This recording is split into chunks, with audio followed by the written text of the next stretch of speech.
A história nos ensina. A democracia nos liberta do obscurantismo, da intolerância e da inverdade, permitindo que possamos exercer em plenitude a nossa dignidade e as nossas capacidades humanas. Não por acaso, o economista Darren Acemoglu, do MIT, preconiza que a chave para o desenvolvimento de uma nação perpassa a construção de um ambiente sólido de respeito às instituições, balizado em uma cultura política íntegra e proba. Nações que souberam construir instituições fortes, independentes e inclusivas alcançaram ciclos virtuosos de prosperidade. Trago uma advertência, porém. A democracia é o exercício da liberdade com responsabilidade. Tratando-se de rigidez democrática, não há nada automático, natural ou perpétuo. Ao revés, o regime democrático necessita ser reiteradamente cultivado e reforçado, com civilidade, respeito às instituições e àqueles que se dedicam à causa pública. Ausentes essas deferências constitucionais, as democracias tendem a ruir. Por isso mesmo, a democracia, mais do que uma ideia, é uma prática constante. Mais do que um direito, é um dever compartilhado por todos os cidadãos e todos os poderes públicos. É dizer, a manutenção da democracia exige permanente vigilância a ser executada por muitos olhos, mãos e vozes, obedientes a inafastáveis pressupostos a saber, uma sociedade civil educada e consciente de seus direitos e deveres, uma imprensa atuante e independente, atores políticos, cumpridores das regras do jogo democrático e responsivos aos diversos interesses da população, magistrados independentes e fiéis à Constituição e às leis e instituições fortes, inclusivas e estáveis. Nesse ambiente plural de responsabilidades, cada um dos autores contribui, a seu modo, para a necessária proteção do Estado democrático de direito nos limites das normas constitucionais. Os cidadãos e a imprensa questionam, criticam, erguem contundentemente seus pontos de vista, propõem novos direitos, denunciam e aplaudem, e devem ser respeitados por isso.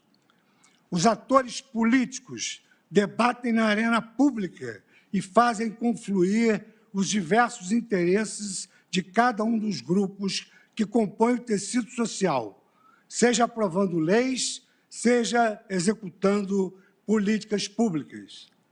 Os poderes, em geral, atuam independentes e harmônicos, sem que haja superpoderes entre aqueles instituídos pela ordem constitucional. Por sua vez, magistradas e magistrados do país reforçam a democracia diuturnamente no âmbito de suas decisões judiciais. Quando chamados a pacificar conflitos, juízes fazem girar as engrenagens da democracia constitucional e, ao assim agirem, estimulam o respeito ao funcionamento adequado do regime político escolhido pelo povo brasileiro. Por outro lado, a sociedade não espera de magistrados o comportamento que é próprio e típico dos atores políticos. O bom juiz tem como predicados a prudência de ânimos e o silêncio na língua, sabe o seu lugar de fala e seu vocabulário próprio. Igualmente, o tempo da justiça não é o tempo da política. Embora diuturnamente vigilantes para com a democracia e as instituições do país, os juízes precisam vislumbrar o momento adequado para erguer a voz diante de eventuais ameaças. Afinal, numa democracia, juízes não são talhados para tensionar.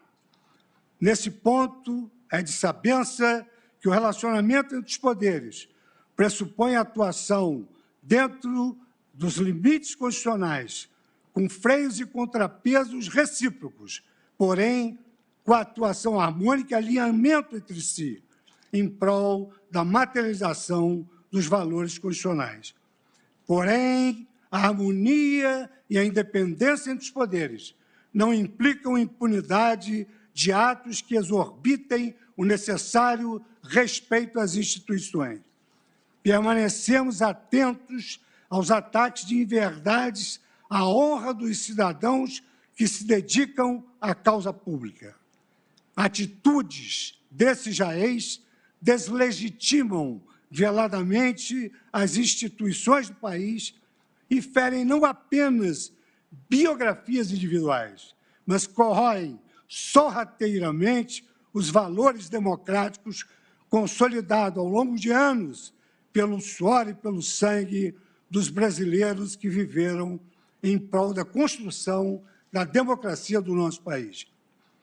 De Tiradentes a Esperança Garcia, da Princesa Isabel a Rui Barbosa, de Irmã Dulce a Oswaldo Cruz, a história brasileira é farta de exemplos que nos permitem vaticinar.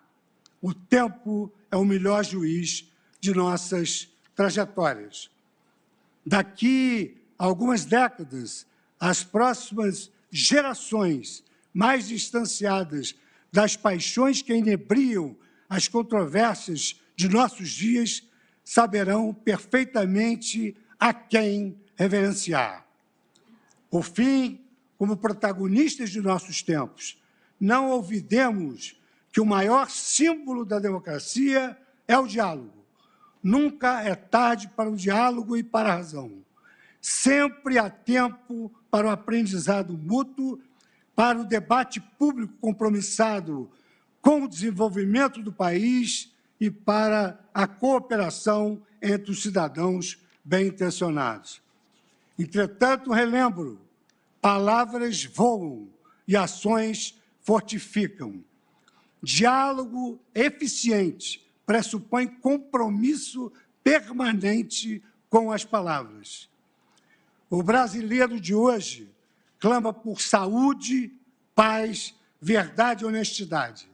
Não deseja ver exacerbados os conflitos políticos, quer a democracia e as instituições em pleno funcionamento. Não quer polarizações exageradas, quer vacina, emprego e comida na mesa. Saibamos ouvir a voz das ruas para assimilarmos o verdadeiro diálogo que o Brasil, nesse momento tão sensível, reclama e deseja.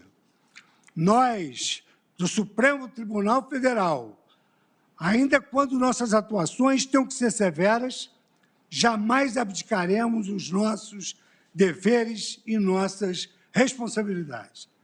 No exercício do nosso nobre mistério constitucional, trabalharemos para que, onde houver hostilidade, construa-se respeito, onde houver fragmentação, estabeleça-se diálogo, e onde houver antagonismo, estimule-se cooperação.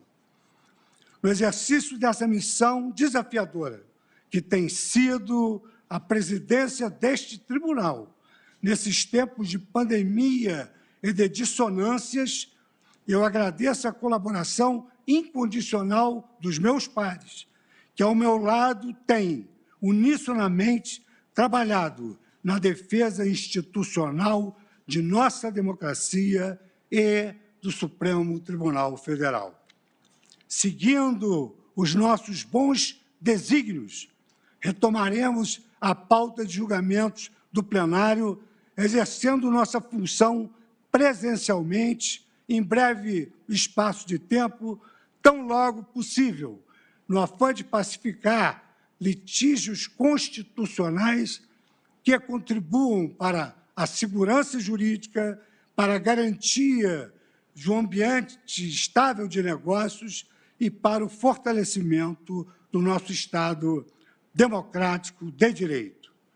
Nesse ponto, cumprindo o meu dever de ofício, informo que 94% dos processos selecionados para julgamento por este plenário durante o segundo semestre de 2021 encontram-se vinculados a um ou mais objetivos de desenvolvimento sustentável da Agenda 2030 das Nações Unidas, conforme expusemos recentemente em evento global.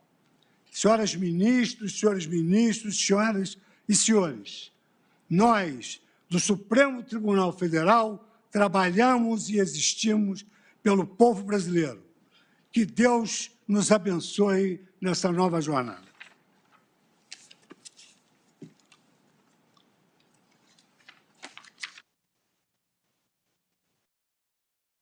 Passamos agora, cumprindo a pauta, à arguição de descumprimento de preceito fundamental 323 da relatoria do ministro Gilmar Mendes. E faço uma resenha do que se passou na última assentada. Após a leitura do relatório e a realização das sustentações orais, o julgamento foi suspenso depois da fala de todos que se inscreveram. De sorte que agora a palavra está com Sua Excelência, o ministro Gilmar Mendes, que é o relator do feito, para o seu voto. Boa tarde, presidente. Boa tarde. Gostaria inicialmente de cumprimentá-lo pelo retorno dos trabalhos, inclusive por esse afirmativo e belo pronunciamento. E passo, então, ao meu voto, que já pedi que fosse distribuído a todos os colegas. Trata-se da retomada de julgamento da arguição de descumprimento de preceito fundamental com pedido de medida liminar proposta pela Confederação Nacional dos Estabelecimentos de Ensino, CONFENEM.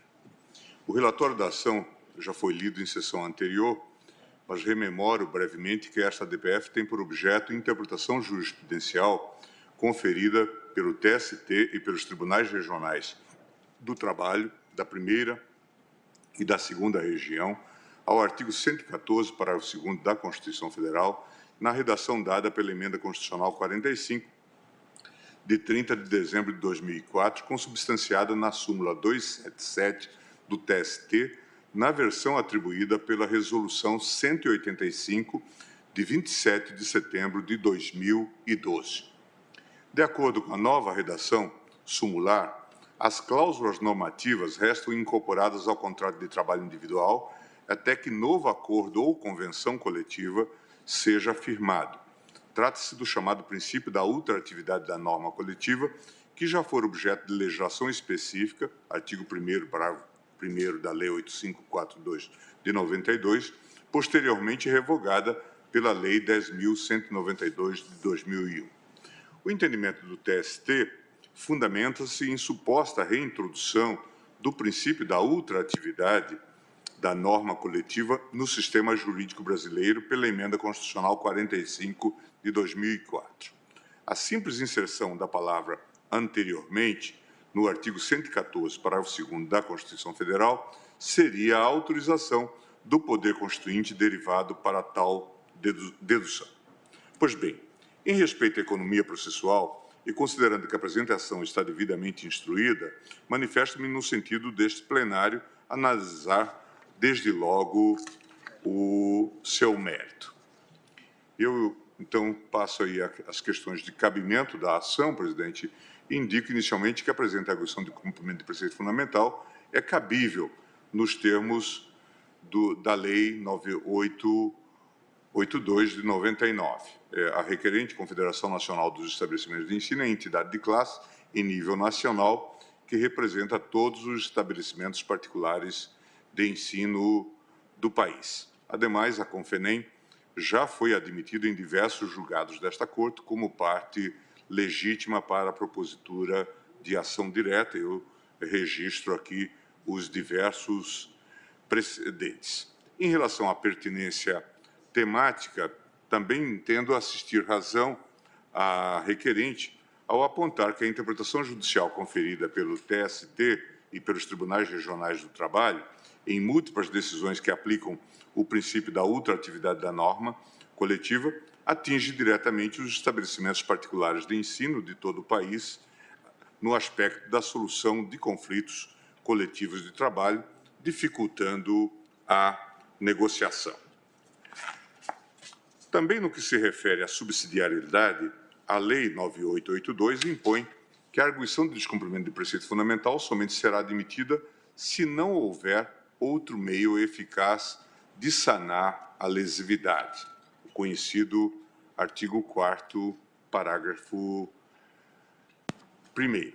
À primeira vista, poderia parecer que somente na hipótese de absoluta inexistência de qualquer outro meio eficaz a afastar a eventual lesão, poder-se-ia manejar de forma útil a arguição de descumprimento de preceito fundamental. Todavia, é fácil ver que uma leitura excessivamente literal dessa disposição, que tenta introduzir entre nós o princípio da subsidiariedade vigente no direito alemão, recurso constitucional, e no direito espanhol, recurso de amparo, acabaria por retirar desse instituto qualquer significado prático. Eu faço considerações a propósito e digo o seguinte: nesse sentido, caso se considere o caráter enfaticamente objetivo do Instituto, o que resulta inclusive da legitimação ativa, o meio eficaz de sanar a lesão parece ser aquele apto a solver a controvérsia constitucional relevante de forma ampla, geral e imediata.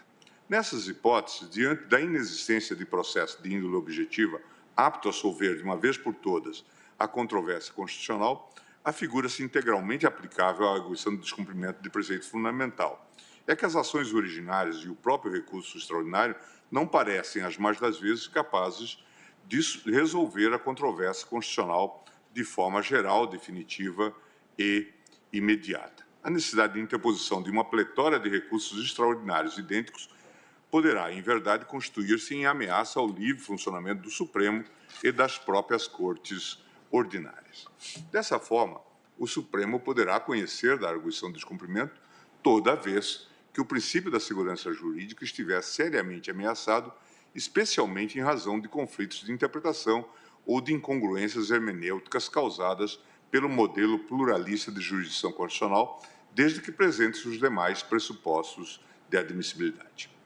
É fácil ver também que a fórmula da relevância do interesse público para justificar a admissão da arguição de descumprimento, explícita no modelo alemão, está implícita no sistema criado pelo legislador brasileiro, tendo em vista especialmente o caráter marcadamente objetivo que se conferiu ao Instituto.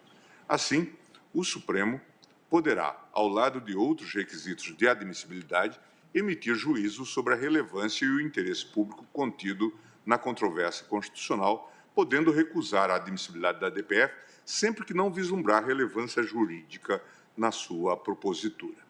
Essa leitura compreensiva da cláusula de subsidiariedade, constante do artigo 4º, parágrafo 1º da Lei 9882, parece solver com superioridade a controvérsia em torno da aplicação do princípio do exaurimento das instâncias. No caso, parece difícil identificar outro meio capaz de sanar a lesividade, nos termos do entendimento desta Corte, acerca do princípio da subsidiariedade, uma vez que, em princípio, não cabe ação direta de inconstitucionalidade contra a súmula, temos aí vários precedentes, e os recursos extraordinários interpostos contra decisões do TST não seriam aptos a afastar em caráter incidental definitivo a lesividade a preceito fundamental. Eu passo, então, agora, presidente, ao objeto da ação e digo o seguinte: a presente arguição de descumprimento de preceito fundamental tem como objeto a alteração de entendimento jurisprudencial pelo TST e pelos tribunais regionais da primeira e da segunda região, consubstanciada na atual redação da súmula 277. Essa mudança teria ofendido diversos preceitos fundamentais ao interpretar dispositivo da Constituição e dele deduzir suposta reintrodução no ordenamento jurídico de princípio já revogado por lei. O Supremo entende que pode ocorrer lesão a preceito fundamental fundada em simples interpretação judicial do texto constitucional. Nessas hipóteses, a controvérsia não tem por base a legitimidade de uma lei ou de um ato normativo, mas se assenta simplesmente na legitimidade de dada interpretação constitucional. No âmbito do recurso extraordinário, essa situação apresenta-se como um caso de decisão judicial que contraria diretamente a Constituição. Artigo 102, inciso 3, a linha A. No caso, o Tribunal Superior do Trabalho e os tribunais regionais da primeira e da segunda região passaram a interpretar o artigo 114, parágrafo 2º do texto constitucional, com redação conferida pela Emenda Constitucional 45 de 2004, de forma a dele extrair o princípio da ultratividade condicionada da norma coletiva, objeto de legislação já revogada. Entende a requerente que essa interpretação direta de norma constitucional, aparentemente realizada de forma casuística e sem suporte legal, ofenderia preceitos fundamentais. Como visto, trata-se de duas hipóteses de lesão a preceito fundamental: lesão em decorrência de interpretação direta da norma constitucional, bem como de decisões proferidas sem base legal, passíveis de serem objeto de ADPF, nos termos da jurisprudência desta Corte. Anota, ademais, que não se sustenta o argumento de que esta ação teria perdido o objeto em razão da nova redação conferida ao parágrafo 3º do artigo 614 da CLT pela chamada reforma trabalhista, que expressamente vedou a ultratividade. O que se analisa aqui é a alteração do entendimento jurisprudencial consubstanciada em súmula do TST, aplicada à apreciação de convenções e acordos coletivos pretéritos. A presente arguição de descumprimento de preceito fundamental é, a meu ver, portanto, cabível às inteiras. Eu passo, então, presidente, agora a analisar o parâmetro de controle. A Confedem indica como preceitos fundamentais violados pela alteração jurisprudencial questionada nessa ação o princípio da separação dos poderes, artigo 2º, 60, parágrafo 4º, 3 da Constituição, e o da legalidade, artigo 5º, caput da Constituição. No que se refere ao parâmetro de controle na ADPF, é muito difícil indicar a priori os preceitos fundamentais da Constituição passíveis de lesão tão grave que justifique o processo e julgamento da arguição de descumprimento. Não há dúvida de que alguns desses preceitos estão enunciados de forma explícita no texto constitucional. Assim, ninguém poderá negar a qualidade de preceitos fundamentais da ordem constitucional aos direitos e garantias fundamentais, artigo 5º, entre outros.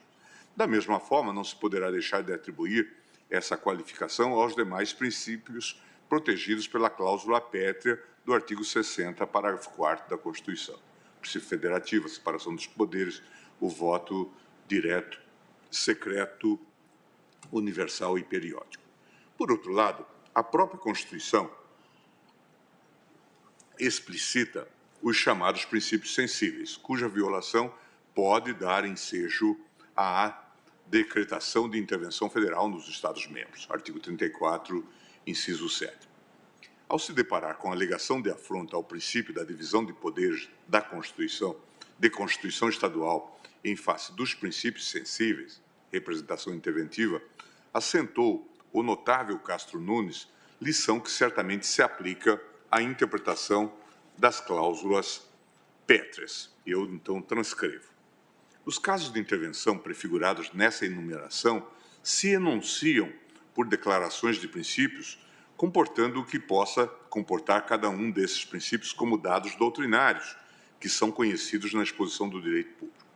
E por isso mesmo ficou reservado o seu exame, do ponto de vista do conteúdo e da extensão, e da sua correlação com outras disposições constitucionais ao controle judicial ao cargo do Supremo Tribunal Federal. Quero dizer, com estas palavras, que a enumeração é limitativa como enumeração. A enumeração é taxativa, é limitativa, é restritiva e não pode ser ampliada a outros casos pelo Supremo Tribunal Federal. Mas cada um desses princípios, prosseguia Castro Nunes, cada um desses princípios é dado doutrinário que tem que ser examinado no seu conteúdo e delimitado na sua extensão.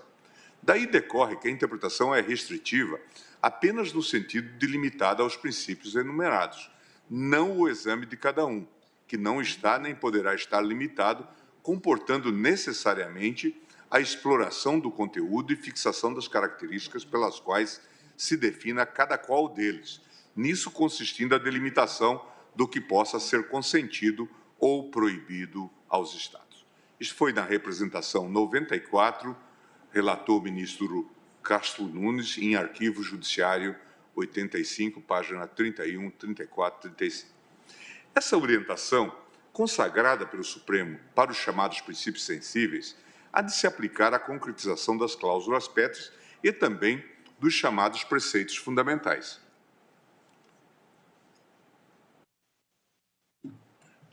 Percebe-se ser incontestável a qualidade de preceito fundamental atribuída aos princípios elencados nesta ação como possivelmente lesados pela orientação jurisprudencial da Justiça Trabalhista.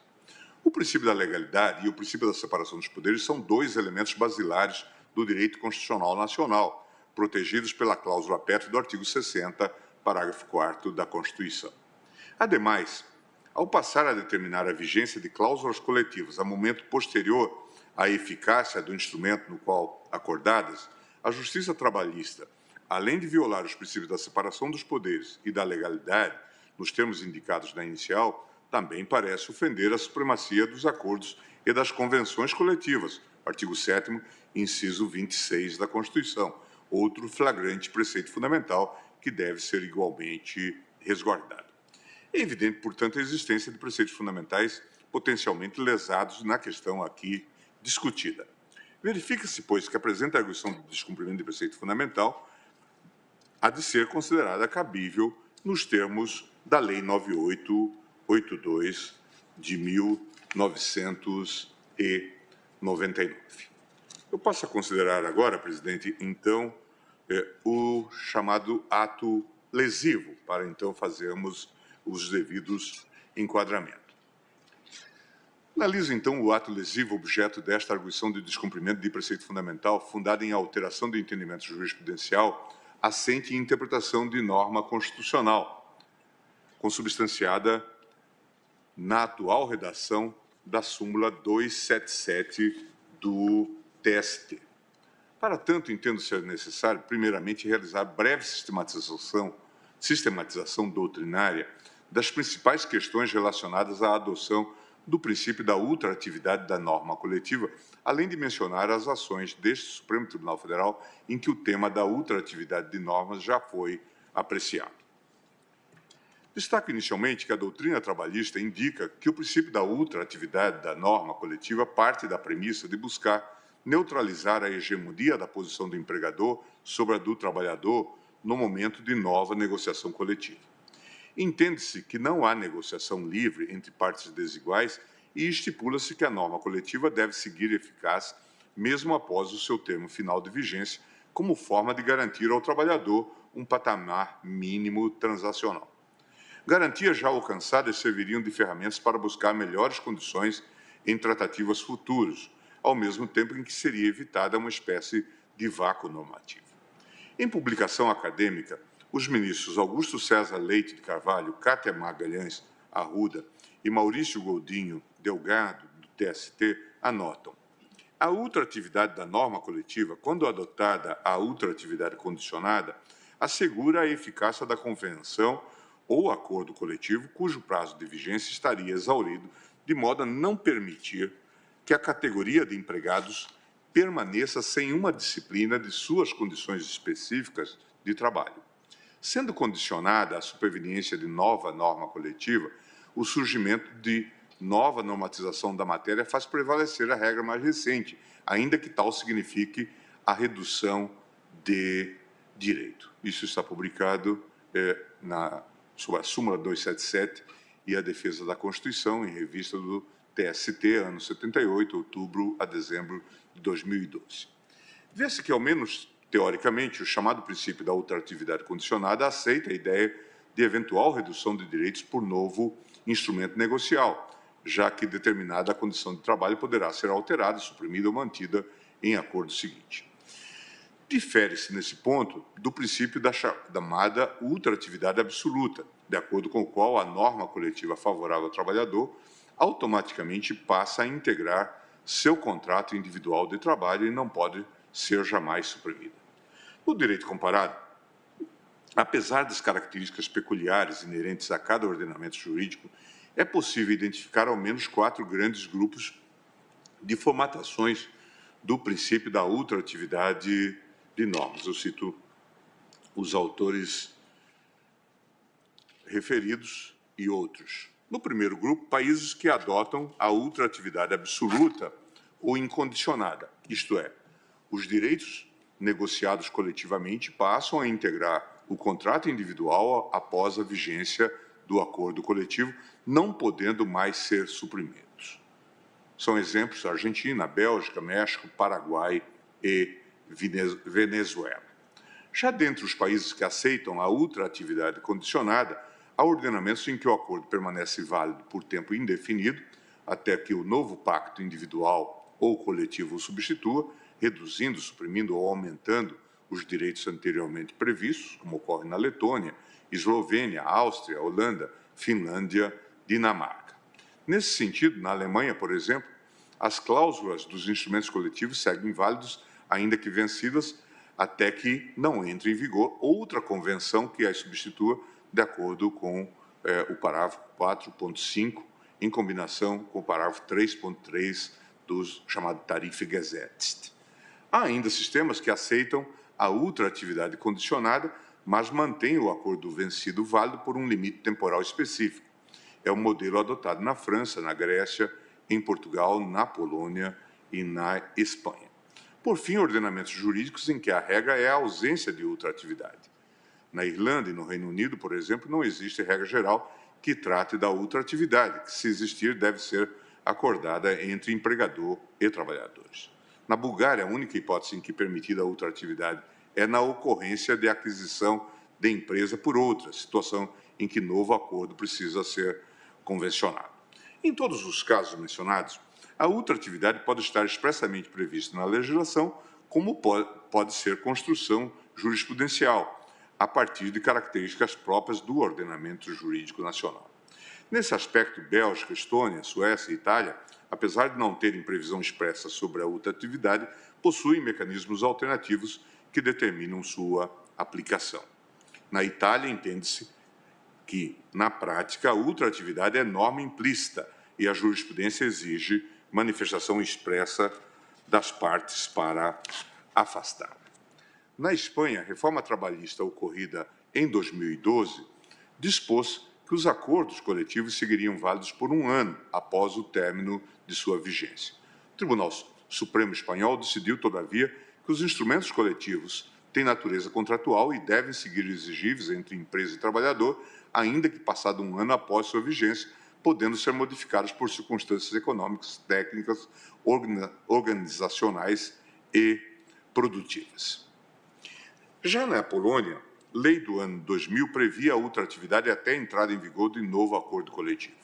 Em decisão de 2002, o Tribunal Constitucional Nacional entendeu que esse modelo seria incompatível com a liberdade de negociação coletiva e de atividade econômica. Determinou, então, que instrumentos coletivos não mais valeriam após seu vencimento, desde que não convencionado expressamente em contrário pelas partes. A Corte especificou, entretanto, que condições salariais e de trabalho acordadas passam a integrar o contrato individual, de forma que podem ser substituídas por condições posteriores mais favoráveis, mas casos desfavoráveis, necessário prévio aviso e denúncia antes de entrada em vigor das novas disposições. Em todos os ordenamentos que o adotam, o principal fator positivo do princípio da ultratividade da norma coletiva seria evitar período de anomia jurídica entre o final da vigência da norma anterior e a superveniência da seguinte. Nesse ínterim, ao trabalhador estariam assegurados benefícios básicos anteriormente acordados, até sua confirmação ou alteração por novo instrumento. No Brasil, tal argumentação, aparentemente, ignora o amplo plexo de garantias constitucionais e legais já assegurados aos trabalhadores, independentemente de acordo ou convenção coletiva. Na inexistência destes, os empregados não ficam desamparados, pois têm diversos direitos essenciais resguardados. De fato, cessados os efeitos da norma acordada, as relações seguem regidas pelas demais disposições que compõem a legislação trabalhista, algumas até então afastadas por acordo ou convenção coletiva em questão. Não há rigorosamente anomia. Em posição crítica, Júlio Bernardo do Carmo aponta: não existe anomia jurídica no Estado Democrático de Direito. Ora, o fato da vida cotidiana é regido pela Constituição Federal, ora, o é pela lei infraconstitucional federal, estadual, municipal ou pela autonomia da vontade privada, contratos ou pelos costumes ou pela sentença judicial que dirime o caso concreto levado às barras do tribunal e assim sucessivamente em uma cadeia lógica e ordenada de aplicação do princípio aos multitudinários fatos da vida social. Ora, dentro dessa teleologia exegética, aliás, a única compatível com o Estado Democrático de Direito, temos que, quando uma norma coletiva perde sua razão fundante de validade, ou seja, perde sua vigência e eficácia, não se lhe segue um período de anomia jurídica ou de vácuo legislativo, e sim mera diversidade de aplicação de normas substitutivas que passam automaticamente a reger a respectiva situação. Assim, exemplo grácia, se a fonte da cláusula mais favorável ao trabalhador era a norma coletiva, exemplo grácia, um adicional de horas extras de 100%, exaurida a vigência do instrumento coletivo e perscrutando-se a hierarquia que informa as fontes legais, veremos que a Constituição Federal passará a disciplinar a questão da sobrejornada efetuada pelo trabalhador em face do disposto no inciso 16 do artigo 7º da Constituição Federal, passando a ser invocável o adicional de horas extras ali previsto de 50%. E assim acontece com todas as demais cláusulas coletivas caducas que passarão a ter novo fundamento de validade, ainda que transitoriamente mais desfavorável ao trabalhador. Isso está em Júlio Bernardo do Carmo, a súmula 277 do TST e a ofensa ao princípio da legalidade, revista do Tribunal Regional do Trabalho da Terceira Região. A interpretação conferida pelo TST aos acordos coletivos, equiparando-os à lei, também é questão bastante discutida pela doutrina. Nesse ponto, é evidente que lei e acordos coletivos se diferenciam em diversos aspectos, como em relação à precariedade e ao cunho compromissório. Sobre o tema, Antônio Carlos de Aguiar anota: o TST interpretou os acordos sindicais como se fosse lei, mandou integrar as condições negociadas, que tinham prazo de validade, de modo definitivo no contrato individual de trabalho, numa espécie de reconhecimento de direito adquirido, situação usual e adequada para condições previstas em lei e não em convenção ou acordo coletivo de trabalho. E segue. Pois bem, com todo o respeito, quando se interpretou um contrato coletivo como se fosse lei, na verdade, o que fez foi o TST criar um quiprocó jurídico, que espanca a segurança jurídica, desrespeita as instituições e sua autonomia coletiva privada.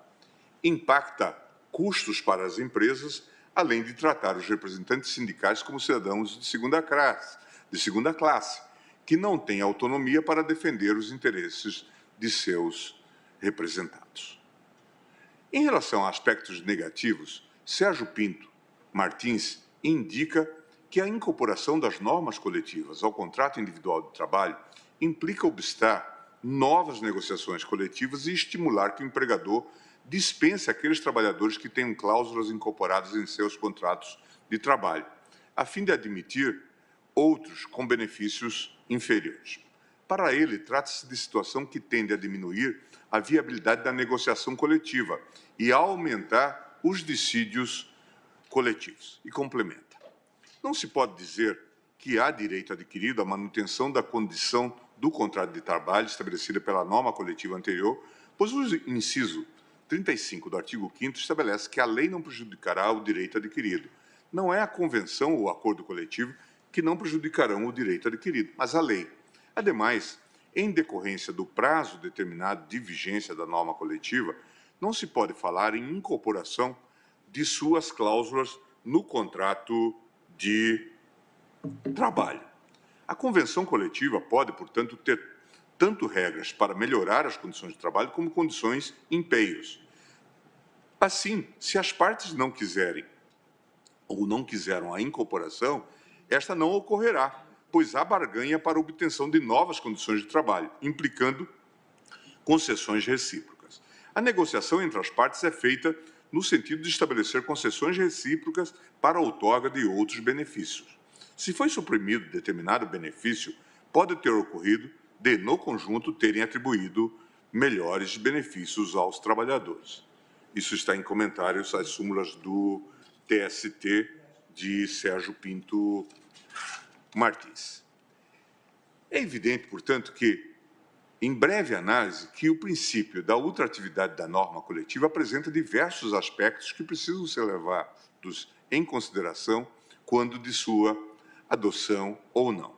São questões que já foram apreciadas pelo Poder Legislativo, ao menos em 3 ocasiões: na elaboração e na revogação da Lei 8542, de 92, e na reforma trabalhista, que deixam claro que este tema precisa ser definido por processo legislativo específico. Importante ressaltar, presidente, que o principal tema tratado na presente EDPF, a saber, a possibilidade de incorporação a contrato individual de trabalho de cláusulas normativas pactuadas em acordos coletivos, já foi objeto de análise desta Corte pela sistemática da repercussão geral.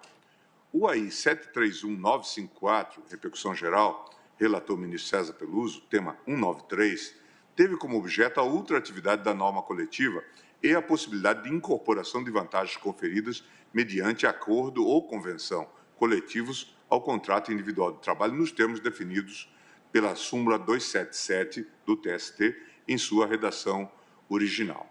O Supremo entendeu que essa matéria teria índole infraconstitucional, já que demandaria a análise das leis 8542 de 92 e 10.192 de 2001, que tratavam da ultratividade de cláusulas de acordos, convenções ou contratos coletivos de trabalho e de sua respectiva revogação do ordenamento jurídico. A discussão de então, apesar de guardar similitudes com o que é tratado nesta arguição de descumprimento de preceito fundamental, não parte do mesmo paradigma. O mérito do tema 193 da sistemática de repercussão geral, julgada em 18 de setembro de 2009, teve como questão de fundo a súmula 277 em sua redação original, que previa que as condições de trabalho alcançadas por força de sentença normativa vigoram no prazo assinado, não integrando de forma definitiva os contratos. Contudo, a nova orientação do TST, consubstanciada na súmula 277, em redação de 2012, baseia-se diretamente no texto constitucional. Na presente ação, não estamos a tratar de mera ofensa reflexa à Constituição Federal, mas sim de alteração de interpretação judicial que, ao não estar compatível com o texto constitucional, pode ofender preceitos fundamentais.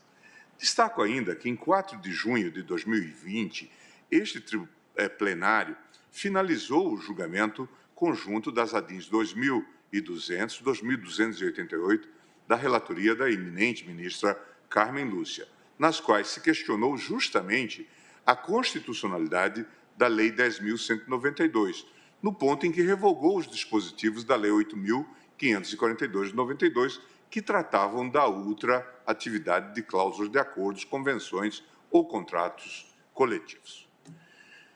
Nos termos dos parágrafos 1º e 2º do artigo 1º da Lei 8542 de 92, revogados pelo artigo 19 da medida provisória 1950-62 de 2000, convertida no artigo 18 da Lei 10.192 de 2001. Artigo 1º. A política nacional de salários, respeitado o princípio da irredutibilidade, tem por fundamento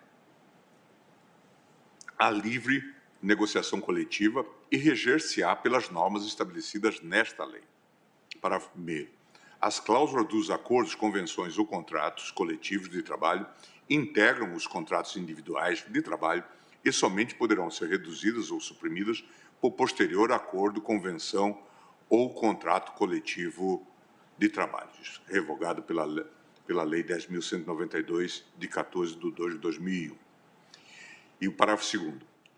As condições de trabalho, bem como as cláusulas salariais, inclusive os aumentos reais, ganhos de produtividade do trabalho e pisos salariais proporcionais à extensão e à complexidade do trabalho, serão fixados em contrato, convenção ou acordo coletivo de trabalho, laudo arbitral ou sentença normativa, observadas, dentre outros fatores, a produtividade e a lucratividade do setor ou da empresa. Esse dispositivo também foi revogado pela Lei 10.192, de 14 de 2 de 2001.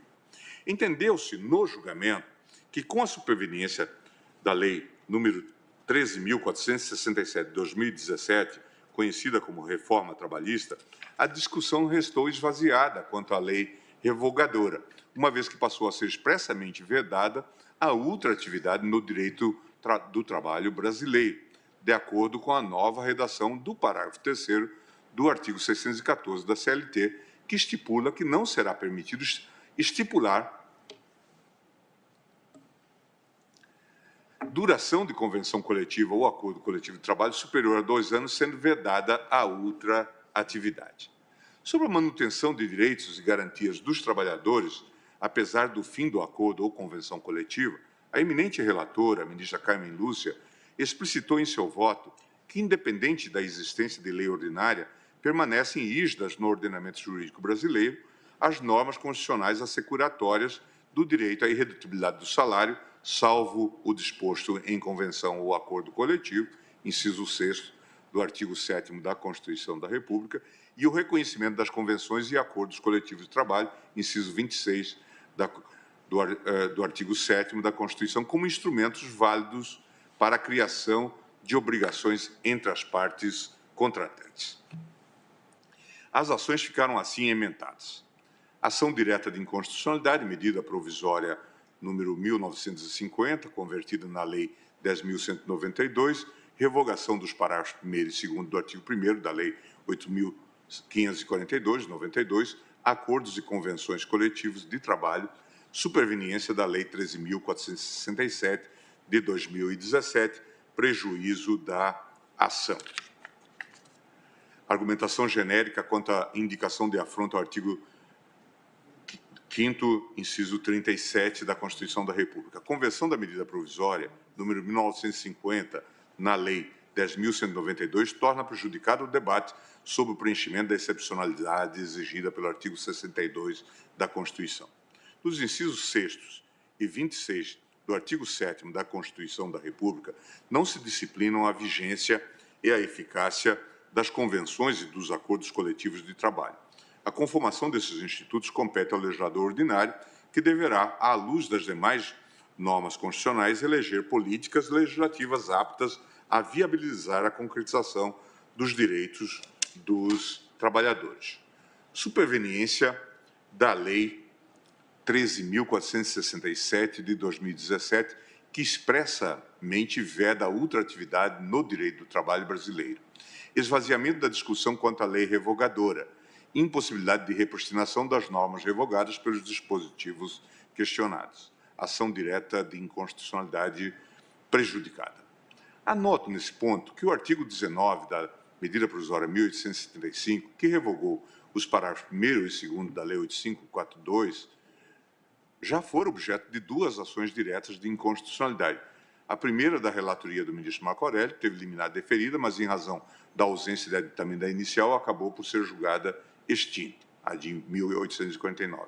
A segunda foi julgada prejudicada em virtude da revogação de seu objeto, a de medida cautelar 2081, relator ministro Otávio Galotti, julgada em 21 de 10 de 99. Feitas essas considerações, presidente, passo à análise da questão posta na presente arguição de descumprimento de preceito fundamental.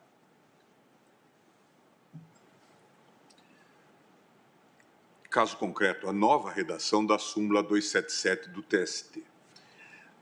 Parece-me evidente que a alteração jurisprudencial consubstanciada na nova redação da súmula 277 do TST não se afigura compatível com os princípios da legalidade, da separação dos poderes e da segurança jurídica.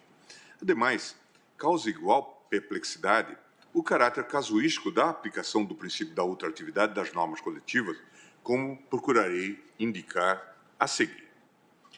O entendimento do TST, objeto desta DPF, tem como fundamento a alteração redacional feita pela Emenda Constitucional 45, de 2004, no parágrafo 2º do artigo 114 da Constituição Federal, que passou a prever que, na recusa de qualquer das partes à negociação coletiva ou à arbitragem, é facultado às mesmas, de comum acordo, ajuizar dissídio coletivo de natureza econômica, podendo a Justiça do Trabalho decidir o conflito, respeitadas disposições mínimas legais de proteção ao trabalho, bem como as convencionadas anteriormente. A Corte Trabalhista passou a interpretar a introdução do vocábulo anteriormente à expressão convencionadas como suposta reinserção do princípio da ultratividade condicionada da norma coletiva ao ordenamento jurídico brasileiro, revogada, como já dito, no ano de 2001 pela Lei 10.192. Em consulta à jurisprudência, vê-se que o entendimento aqui contestado era reiteradamente aplicado com trechos da fundamentação em destaque. Recurso de revista, prescrição total, declarada em primeira instância e afastada pelo Tribunal Regional, prosseguimento no exame da controvérsia, possibilidade, artigos 515, parágrafo 3º da CLT, causa madura, integração de reajuste salarial, prazo de vigência do instrumento normativo, súmula 277 TST.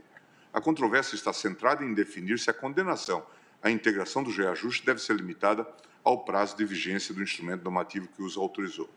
A discussão sobre o limite temporal da eficácia das cláusulas inscritas em acordos e convenções coletivas de trabalho, com fundamento nos artigos 613, inciso 2, e 614, parágrafo 3º da CLT, está superada pela compreensão imposta por esta Corte na súmula 277, segundo a qual integram os contratos individuais de trabalho e somente poderão ser modificados ou suprimidos mediante negociação coletiva de trabalho. A diretriz inscrita na referida súmula deriva da nova realidade instituída pela Emenda Constitucional 45 de 2004, que, ao introduzir reforma expressiva na estrutura do Poder Judiciário, dispôs que a Justiça do Trabalho apenas poderia solucionar conflitos coletivos de trabalho mediante comum acordo das partes interessadas. Artigo 114, parágrafo 2º. Situação que acabou impondo retrocesso social inadmissível e inconstitucional por afronta caput do artigo 7º da Constituição, ante a recusa sistemática da classe patronal em submeter, após frustradas as tentativas de negociação coletiva, as disputas ao crivo do Poder Judiciário. Mas, para além desses aspectos, determinadas cláusulas ajustadas coletivamente incorporam-se, pela sua própria natureza, de forma definitiva aos contratos de trabalho, não podendo ser suprimida, como no caso dos reajustes salariais. Afora a circunstância de que tais reajustes, fruto de negociação coletiva, apenas objetivam a recomposição do equilíbrio entre as obrigações contratuais assumidas por empregados e empregadores, equilíbrio esse rompido pelo natural desgaste do poder aquisitivo da moeda, advindo do processo econômico inflacionário, é fato que a própria Constituição impede a redução de salários, salvo por meio de negociação coletiva. Constituição Federal, artigo 7º, 6º, o que não se verifica no caso dos autos. Nesse cenário, a integração de reajustes salariais previstos em normas coletivas não configura contrariedade à súmula 277 do TST. Relator o ministro Douglas Alencar, data de julgamento 5/8 de 2015. Entretanto, o TST valeu-se de alteração meramente semântica, que não pretendeu modificar, a meu ver, a essência do dispositivo constitucional e, consequentemente, aumentar o âmbito de competências da Justiça do Trabalho.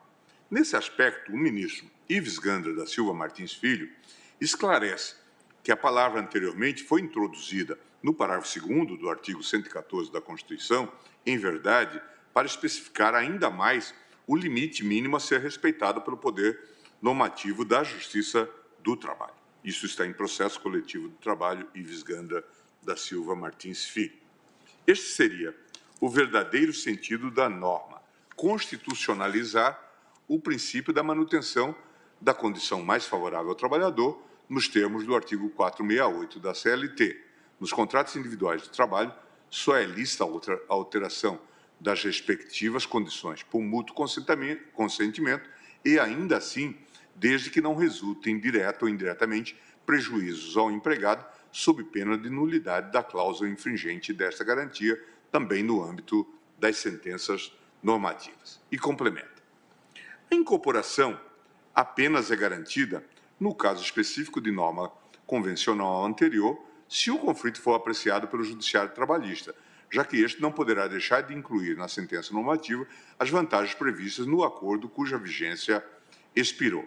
A manutenção das conquistas anteriores, nesse caso, fica condicionada apenas à especificação quanto às cláusulas que se deseja ver mantidas na nova norma coletiva de trabalho.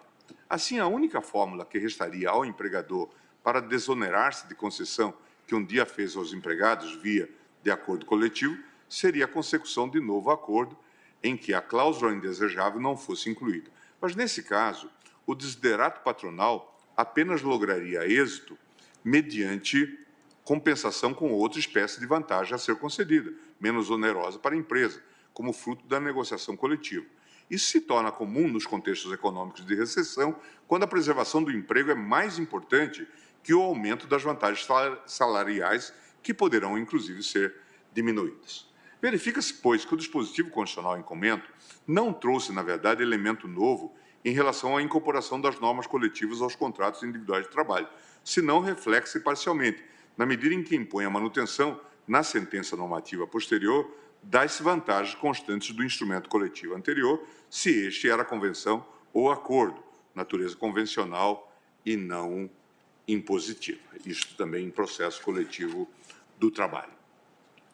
Vê-se assim que, se há norma convencional anterior, a Justiça do Trabalho não pode estabelecer, por seu poder normativo, ao julgar dissídio coletivo, condição menos favorável ao trabalhador do que aquela prevista no acordo ou na convenção coletiva que será, por ela, substituída por sentença normativa. O vocábulo introduzido pela Emenda Constitucional 45 de 2004 é voltado a delimitar o poder normativo da Justiça do Trabalho, na hipótese de não ser ajuizado dissídio coletivo ou não firmado novo acordo, a convenção automaticamente estará extinta. Daí se percebe que o espírito do legislador constituinte passou longe da ideia de suposta revitalização do princípio da ultraatividade da norma coletiva. Deduzir-se o pretendido pela Justiça Trabalhista poderia configurar verdadeira fraude hermenêutica, com as vênias de estilo, destinada apenas a extrair-se, de onde não há, interpretação que a auxilie a fundamentar o que deseja. Trata-se, a meu ver, de autêntica jurisprudência sentimental, seguida em moldes semelhantes à adotada pelo bom juiz Magnot, magistrado do Tribunal da Primeira Instância de Château-Thierry, na França, no qual atuou de 1889 a 1904, passou a ser conhecido como o bom juiz, por amparar mulheres e menores, por atacar privilégios, por proteger plebeus, ao interpretar a lei de acordo com classe, mentalidade religiosa ou política das partes. Em suas decisões, o bom juiz Magnot não jogava com a hermenêutica, em que nem falava sequer, tomava atitudes de tribuno, usava de linguagem de orador ou panfletário, empregava apenas argumentos humanos, sociais e concluía do alto, dando razão a este ou a aquele, sem se preocupar com os textos. Isso está em Carlos Maximiliano, Hermenêutica e Aplicação do Direito. A ideia de que cada decisão judicial é atividade criadora de direito, não há apenas aplicação da norma pronta, teve diversos adeptos na Europa no final do século XIX.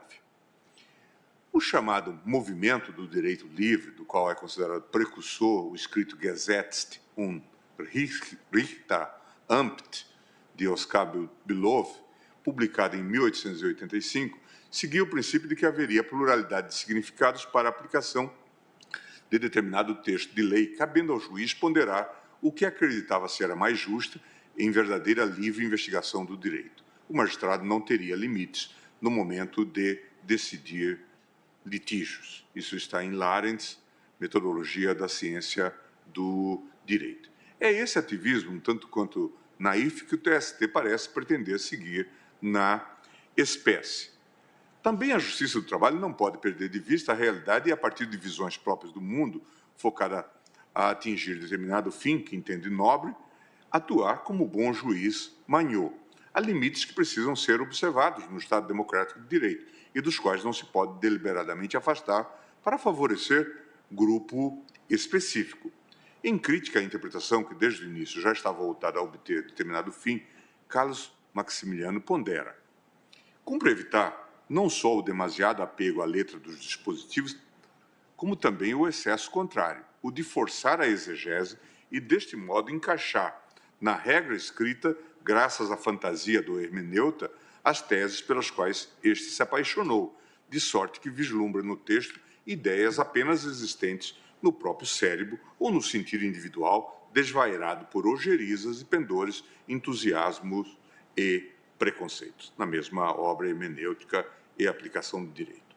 A meu ver, não cabe ao Tribunal Superior do Trabalho agir excepcionalmente para chegar a determinado objetivo, interpretar a norma constitucional de forma arbitrária. Ademais, a existência de norma legal sobre o tema é aspecto que não pode ser igualmente ignorado.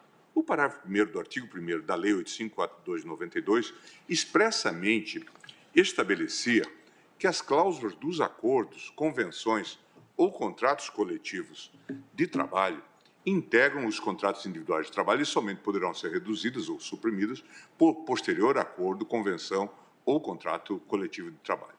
Assim como qualquer outro diploma legislativo, esse também foi submetido a ampla discussão no Congresso Nacional. Com observância da publicidade e da transparência, foi analisado sob a perspectiva de necessidade e da proporcionalidade de suas medidas. O mesmo procedimento foi observado na elaboração da Lei 10.192, de 23 de dezembro de 2001, que decorre da conversão da medida provisória 1709 de 98, que revogou a Lei 8542 de 92. Em rediscussão da matéria, o Poder Legislativo entendeu por bem retirar o princípio da ultratividade da norma coletiva do ordenamento jurídico nacional. Trata-se de decisão expressamente mantida posteriormente pela chamada reforma trabalhista, que, ao dar nova redação ao parágrafo 3º do artigo 614 da CLT, consignou a vedação da ultraatividade. Parágrafo 3º. Não será permitido estipular duração de convenção coletiva ou acordo coletivo de trabalho superior a 2 anos, sendo vedada a ultraatividade. Destaco, ademais, que o princípio da legalidade, entendido aqui tanto como o princípio da supremacia ou da preeminência da lei, Vorrang des Gesetzes, quanto como o princípio da reserva legal, Vorbehalt des Gesetzes, contém limites não só para o Legislativo, mas também para o Poder Executivo e para o Poder Judiciário. A ideia de supremacia da Constituição, por outro lado, impõe que os órgãos aplicadores do direito não façam tabula rasa das normas constitucionais, ainda quando estiverem ocupados com a aplicação do direito ordinário. Daí porque se cogita, muitas vezes, sobre a necessidade de utilização da interpretação sistemática sob a modalidade da interpretação conforme à Constituição. O princípio da reserva legal explicita as matérias que devem ser disciplinadas diretamente pela lei. Este princípio, em sua dimensão negativa, afirma a inadmissibilidade de utilização de qualquer outra fonte de direito diferente da lei. Na dimensão positiva, admite que apenas a lei pode estabelecer eventuais limitações ou restrições. Estou citando Canotilho, Direito Constitucional. Por seu turno, o princípio da supremacia ou da preeminência da lei submete a administração e os tribunais ao regime da lei, impondo tanto a exigência da aplicação da lei, dimensão positiva, quanto a proibição de desrespeito ou de violação da lei, dimensão negativa. Problema igualmente relevante coloca-se em relação às decisões de única ou de última instância, que, por falta de fundamento legal, acabam por lesar relevantes princípios da ordem constitucional. Uma decisão judicial que, sem fundamento legal, afete situação individual, revela-se igualmente contrária à ordem constitucional, pelo menos ao direito subsidiário da liberdade de ação. Estou citando o professor Klaus Schleich sobre a Corte Constitucional das Bundesverfassungsgericht. Se admite como expressamente estabelecido na Constituição, que os direitos fundamentais vinculam todos os poderes e que a decisão judicial deve observar a Constituição e a lei, não é difícil compreender que a decisão judicial que se revele desprovida de base legal afronta algum direito individual específico, pelo menos o princípio da legalidade. A propósito, assinalou a Corte Constitucional alemã. Na interpretação do direito ordinário, especialmente dos conceitos gerais indeterminados, devem os tribunais levar em conta os parâmetros fixados na lei fundamental. Se o tribunal não observa esses parâmetros, então ele acaba por ferir a norma fundamental que deixou de observar. Nesse caso, o julgado deve ser cassado no processo de recurso constitucional. Estou citando Rüdiger Zuck, das Recht der Verfassungsbeschwerde. Não há dúvida de que essa orientação prepara algumas dificuldades, podendo converter a Corte Constitucional em autêntico tribunal de revisão. É que, se a lei deve ser aferida em face de toda a Constituição, as decisões vão de ter sua legitimidade verificada em face da Constituição e de toda a ordem jurídica.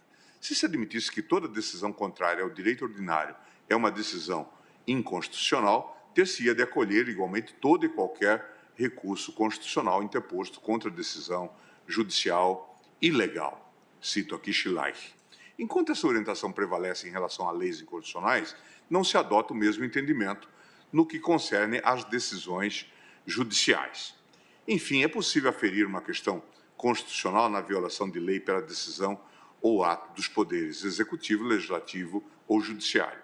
A decisão ou ato sem fundamento legal ou contrário ao direito ordinário viola, dessa forma, o princípio da legalidade. A Corte Trabalhista, em sessão para definir quais súmulas e orientações suas deveriam ser alteradas ou atualizadas, conseguiu a façanha, a meu ver, de não apenas interpretar arbitrariamente norma constitucional de modo a dela extrair o almejado, como também de ressuscitar o princípio que somente deveria voltar a existir por legislação específica. Nesse sentido, a manifestação do ministro Ives Gandra da Silva Martins aponta. Se o legislador efetivamente quisesse a não ultraatividade, teria manifestado expressamente esse desiderato na nova norma. A ultraatividade é a exceção, não regra. A norma legal que rege a matéria é o parágrafo 3º do artigo 614 da CLT, que limita a 2 anos a vigência dos acordos e convenções coletivas. Pretender o contrário, apenas com previsão legal, a qual foi revogada expressamente pelo legislador, os pilares do direito do trabalho, os princípios jurídicos e as teorias gerais, uma reflexão sobre sua aplicação. E conclui, como se vê, o caso é paradigmático de substituição ao legislador e com contundente impacto no mundo jurídico, gerando da noite para o dia passivos trabalhistas, sem que se tivesse algum processo sendo julgado para se discutir a matéria, até com sustentações orais e entregas de memoriais. Em debate fechado, ao contrário do que aconteceria se a matéria fosse debatida no Congresso Nacional ou seguidos os trâmites regimentais para alteração de súmula com parecer da Comissão de Jurisprudência, Regimento Interno, TST, artigo 163, parágrafo 1º e 2º, criou-se direito novo aos empregados, que praticamente sepulta a negociação coletiva, desestimulando a concessão de vantagens por parte do empresariado, sabendo que serão definitivamente incorporadas ao contrato de trabalho quando é da natureza da negociação ser periódica e limitada. Esse caso é típico, diz ainda o ministro Ives Gandra nesse artigo, de ativismo judiciário e voluntarismo jurídico, que transmuda a função do magistrado de julgador para de legislador, pois sequer houve caso julgado a dar supedâneo à nova súmula.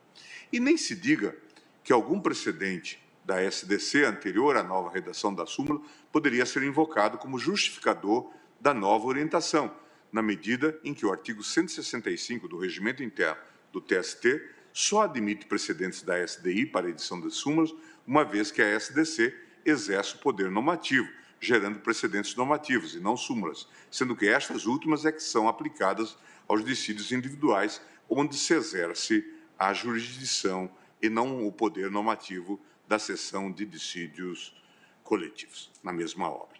Em sentido semelhante, as observações de Júlio Bernardo do cargo. Não tendo a Constituição Federal se ocupado dessa tarefa, o problema relacionado não só à vigência de normas coletivas lato sensu, como também a de sua possível ultratividade, depende, sim, de previsão expressa no plano legislativo infraconstitucional. E prossegue.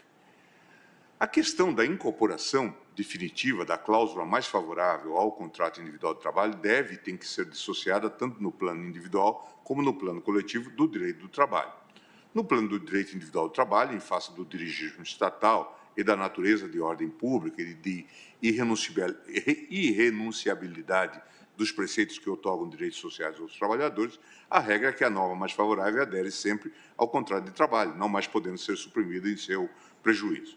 Já no plano do direito coletivo, a norma mais favorável ao trabalhador não decorre do ato legislativo típico, e sim da autonomia privada coletiva, mesmo considerando-se que esta última pode não vingar, ocupando-se o Estado juiz de dar prosseguimento normatizado à negociação coletiva malograda.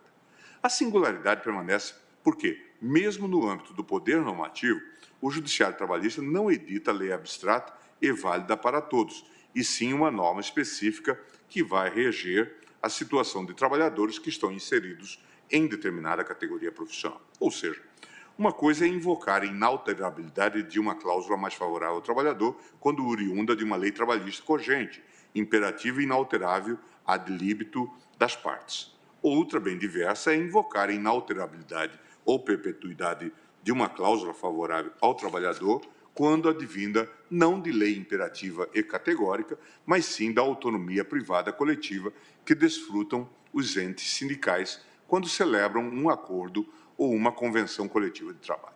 Ou mesmo, prossegue Bernardo, quando a norma coletiva, como é curial, provém de uma sentença normativa que substitui a autonomia privada coletiva malograda pela imposição da vontade do Estado juiz. No plano individual trabalhista, o contrato de trabalho tende para a indeterminação de prazo e, mesmo nos chamados contratos por prazo determinado, a inalterabilidade da cláusula mais favorável decorre diretamente da lei, muito embora transite antes pela vontade manifesta do empregador, que cogita a benesse, a exterioriza no mundo físico e torna a realidade imutável no mundo do direito do trabalho. Ou seja, no plano do direito individual do trabalho, a inalterabilidade da cláusula mais favorável, prossegue o autor, decorrendo diretamente de uma lei imperativa e categórica, está totalmente dissociada da noção de prazo do contrato de trabalho.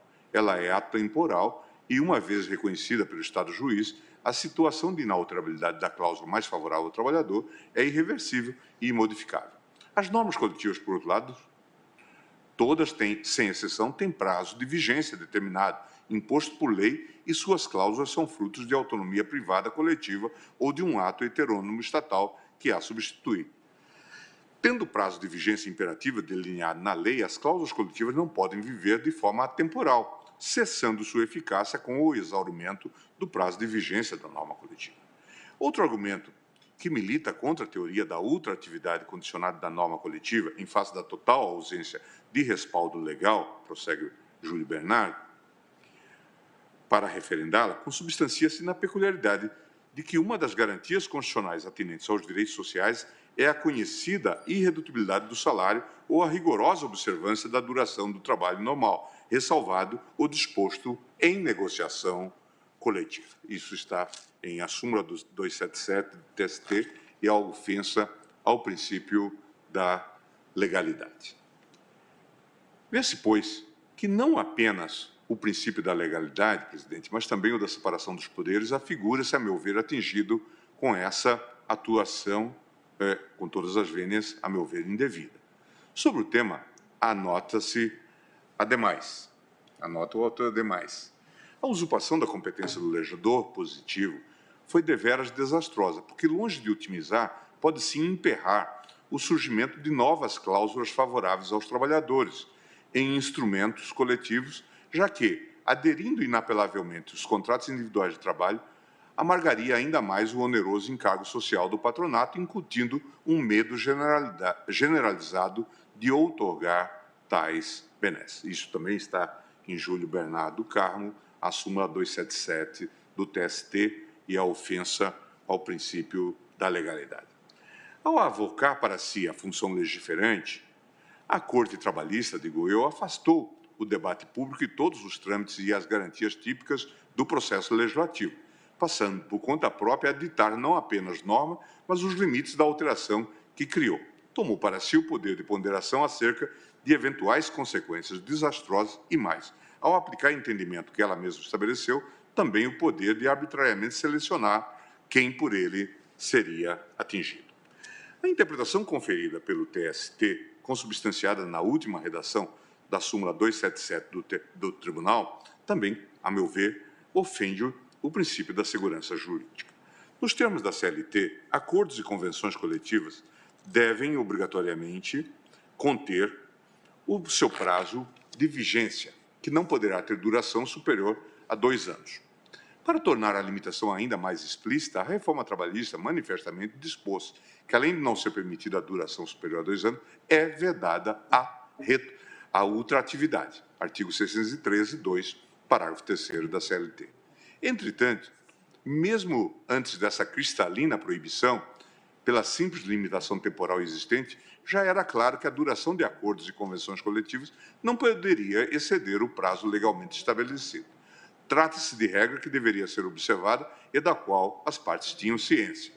Registre-se que a segurança jurídica é pedra angular do Estado de Direito, sob a forma de proteção à confiança. É o que destaca Karl Arendts, que tem na consecução da paz jurídica um elemento nuclear do Estado de Direito material e também vê como aspecto do princípio da segurança ou da confiança.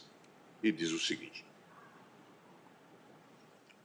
o ordenamento jurídico protege a confiança suscitada pelo comportamento do outro e não tem mais remédio que protegê-la porque pode confiar. É condição fundamental para uma pacífica vida coletiva e uma conduta de cooperação entre homens e, portanto, de paz jurídica. Isso em Direito Justo, Fundamentos de Ética Jurídica.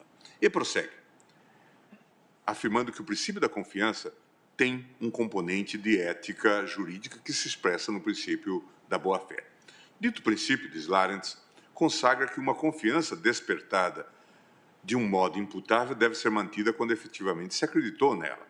A suscitação da confiança é imputável quando o que a suscita sabia ou tinha que saber que o outro ia confiar. Nesta medida, é idêntico ao princípio da confiança. Verifica-se que, sem legislação específica sobre o tema, o TST realiza verdadeiro zigue-zague jurisprudencial, ora entendendo ser possível a ultratividade, ora negando, de forma a igualmente vulnerar o princípio da segurança jurídica, maculando a boa-fé que deve pautar as negociações coletivas. Sem precedentes ou jurisprudência consolidada, o TST resolveu, de forma repentina, em um encontro do Tribunal para modernizar sua jurisprudência, alterar dispositivo constitucional, do qual flagrantemente não se poderia extrair o princípio da ultratividade das normas coletivas. Da noite para o dia, a súmula 277 passou de uma redação que ditava serem as normas coletivas válidas apenas no período de vigência do acordo para entendimento contrário, de que estas seriam válidas até que o novo acordo as alterasse ou confirmasse. A alteração de entendimento sumular, sem a existência de precedentes que a justifiquem, é proeza digna de figurar no livro do Guinness, tamanho o grau de ineditismo da decisão que a Justiça Trabalhista pretendeu criar. Em tentativa de conferir aparente proteção à segurança jurídica, algumas turmas do TST chegaram a determinar que a nova redação da súmula 277, ou seja, que admite a ultratividade, seria válida apenas para convenções e acordos coletivos posteriores à sua publicação. Isso tudo ressalta-se de forma arbitrária, sem nenhuma base legal ou constitucional que a autorizasse a tanto. Eu encaminho, presidente, para o final do meu voto, dizendo o seguinte: como se vê, a mudança de posicionamento da Corte Trabalhista, consubstanciada na nova súmula 277, em sentido diametralmente oposto ao anteriormente entendido, ocorreu sem nenhuma base sólida, mas fundamentada apenas em suposta autorização advinda de mera alteração redacional do dispositivo constitucional. Se já não bastasse a interpretação arbitrária da norma da Constituição Federal, igualmente grave é a peculiar forma de aplicação da súmula 277 do TST pela Justiça do Trabalho. Não são raros os exemplos de jurisprudência a indicar que a própria súmula, que objetiva interpretar dispositivo constitucional, é interpretada no sentido de ser aplicável apenas a hipóteses que beneficiem um lado da relação trabalhista. Em outras palavras, decanta-se casuisticamente um dispositivo constitucional até o ponto que dele consiga ser extraído o entendimento que se pretende utilizar a favor de determinado grupo ou segmento. Mencione-se nesse sentido prestação de serviços em feriados, autorização prevista em norma coletiva com período de vigência já expirado, previsão de condição mais gravosa ao empregado, norma coletiva não incorporada ao contrato de trabalho. E aí, a controvérsia cinge-se em saber se a autorização acerca de trabalho em feriados prevista em norma coletiva com prazo de vigência já expirado possui eficácia ultrativa, aplicando-se aos biênios subsequentes em razão da ausência de norma coletiva posterior dispondo em sentido contrário. Discute-se a aplicabilidade da nova redação da súmula 277 do TST. Ressalta-se que, no caso dos autos, não há notícia acerca de nova negociação coletiva disciplinando o labor em feriados para a categoria profissional do autor. Importante salientar, entretanto, que a ultratividade dos acordos coletivos e das convenções coletivas de trabalho previstas na súmula 277 do TST, na sua atual redação, seja efetivamente um instrumento de garantia dos direitos dos trabalhadores, a aplicação desse verbete deve se amoldar aos princípios da proteção e da condição mais benéfica.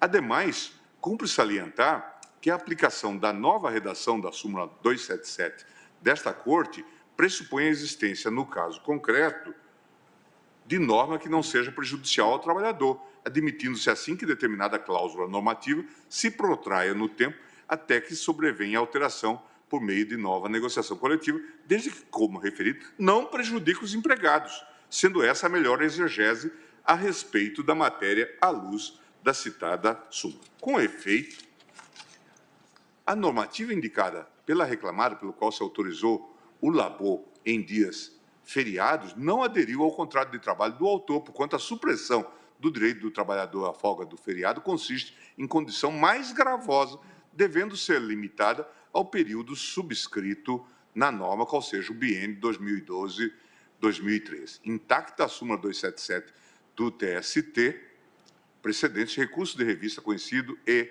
desprovido, recurso tal, relator ministro José Roberto Freire Pimenta. Ao mesmo tempo que a própria doutrina exalta o princípio da ultratividade da norma coletiva como instrumento de manutenção de uma certa ordem para o suposto vácuo existente entre o antigo e o novo instrumento negocial, trata-se de lógica voltada para beneficiar apenas um dos lados. Se tanto, da jurisprudência trabalhista, constata-se que empregadores precisam seguir honrando benefícios acordados, sem muitas vezes, contudo, obter o devido contrabalanceamento. Ora, se acordos e convenções coletivas são firmados após amplas negociações e mútuas concessões, parece evidente que as vantagens que a Justiça Trabalhista pretende ver incorporadas ao contrato individual de trabalho certamente têm como base prestações sinalagmáticas acordadas com o empregador. Essa é, afinal, a essência da negociação trabalhista. Soa estranho, desse modo, presidente, que apenas um lado da relação continue a ser responsável pelos compromissos antes assumidos, ressalta-se em processo negocial de concessões mútuas. Ante o exposto, presidente, eu estou votando pela procedência da presente arguição de descumprimento de preceito fundamental, de modo a declarar a ilegitimidade constitucional, a inconstitucionalidade da súmula 277 do TST, na versão atribuída pela Resolução 185, de 27 de setembro de 2012, assim como a inconstitucionalidade de interpretações e de decisões judiciais que entendem que o artigo 114, parágrafo 2º da Constituição Federal, na redação dada pela Emenda Constitucional número 45, autoriza a aplicação do princípio da ultratividade de normas de acordos e convenções coletivas. É como voto, presidente. Muito obrigado, ministro João Mar Mendes. Ao mesmo tempo em que eu lavro os meus elogios e parabenizo o voto de Vossa Excelência, eu também queria consignar que essa é a primeira sessão do semestre em que Vossa Excelência participa como decano da Corte, que é, para todos nós, uma grande honra. Eu também aproveitei essa primeira sessão para nós tratarmos apenas de alguns temas que ainda são importantes, na medida em que os votos subsequentes são muito longos. Então, nós vamos transferir isso para quarta-feira, o prosseguimento desse julgamento. O primeiro deles é que estou imaginando a volta às sessões presenciais depois do final de agosto, quando todos os ministros já estarão devidamente vacinados e os funcionários que podem comparecer ao plenário também, tendo em vista a idade que o Distrito Federal está seguindo para a vacinação, que, aliás, foi até um dos tópicos que nós debatemos aqui e resolvemos cumprir, digamos assim, todo esse calendário que o Distrito Federal está estabelecendo. Então, nós vamos, já em setembro, nós vamos iniciar as sessões plenárias presenciais. É claro, evidentemente, que em algum gabinete tiver um funcionário muito mais novo, pediria que Suas Excelências escolhessem aquele funcionário que já foi devidamente vacinado. Eu vou, então, transferir esse julgamento e os votos para quarta-feira, máxime porque há outros feitos conexos com relação a essa tese jurídica. Eu não poderia deixar de, mais uma vez, agradecer a todos a colaboração durante o período de recesso.